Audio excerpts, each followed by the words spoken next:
আর তার সাথে আমি কেমন করে যাই।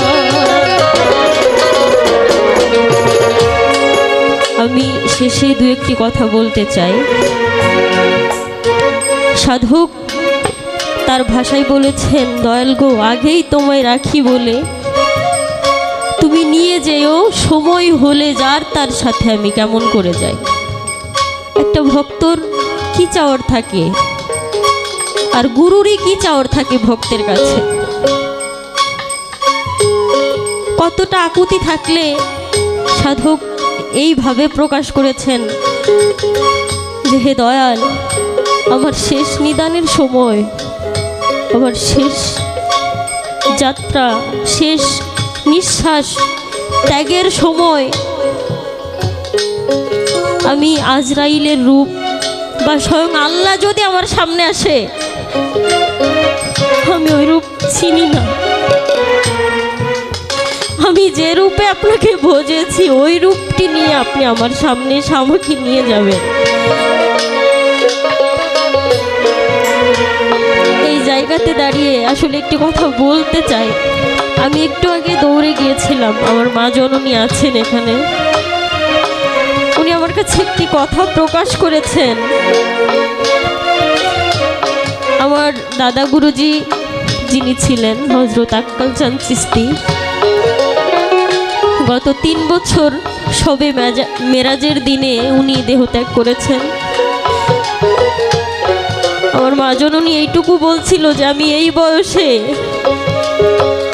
এত অল্প সময়ে আমার দয়ালকে যে হারিয়ে ফেলেছি, যদি সে কথা বলতে না পারতো তবুও যদি আমার সামনে থাকতো, আমি দেখে তো সময়টা পার করতে পারতাম, তাকে দেখে তো প্রাণটা জোড়াতো আমার।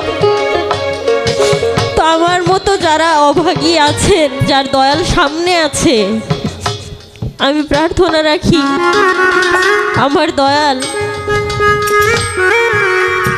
গো, আপনার আগে যেন আমি দেহত্যাগ করতে পারি।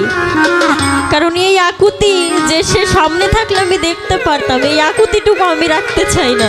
আমি চাইতে চাই আপনি আমাকে সেই কৃপাটুকু করুন যে আমি যেন আপনার আগে যেতে পারি।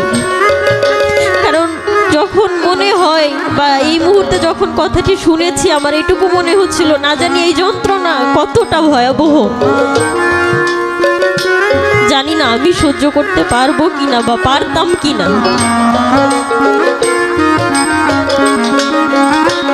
যে আসলেই হারিয়েছে এই মুর্শিদ, এই শূন্যস্থান আসলেই পূরণ হয় না, কখনোই হবার নয়। হয়তো অনেকের কাছে নাটক মনে হতে পারে, কিন্তু যে এই প্রেমে মজে গেছে সেই ব্যক্তি জানে যে আসলে পৃথিবীর কোনো প্রেম এই প্রেমের ঊর্ধ্বে নয়। কারণ এই প্রেমের মধ্যে কোনো দাবি থাকে না, চাহিদা থাকে না, ধন সম্পত্তির আশা থাকে না। এই যে কোন এক মায়া, আমার বয়সই হয়নি, আমি আসলে জানি না, কিন্তু যখন শুনি, যখন আপনাদের চোখে পানি দেখি, তখন একটু অনুভব করি যে আসলেই অনেক সৌভাগ্যক্রমে হয়তো দয়ালের সাক্ষাৎ পেয়েছি। আপনারা শুধু এটুকু আশীর্বাদ করবেন, আমি যেন আমার গুরুজি, আমার গুরুমা, আমার তরিকার ভাই বোনেরা যারা আছেন, তাদের সেবায় আমি এই হামিদা পারভিনের জীবনটা যেন ত্যাগ করতে পারি। আর কিছুই চাওয়ার নেই। দুনিয়াতে মা বাবা আছে, আলহামদুলিল্লাহ আমার মা বাবা আছেন, তারা যতদিন আছে আমি তাদের সেবায় নিজেকে ইনশাল্লাহ নিয়োজিত রাখবো, এটা আমার দয়ালের আদেশ। আর বাকি সময়টা যতদিন আমি বেঁচে থাকি ততদিন যেন আমার দেহটা আমার দয়ালের দরবারে নিয়োজিত থাকে, এইটুকুই প্রার্থনা রাখি। বাদবাকি আমার দয়াল যতটুকু কৃপা করেন।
আর তার সাথে আমি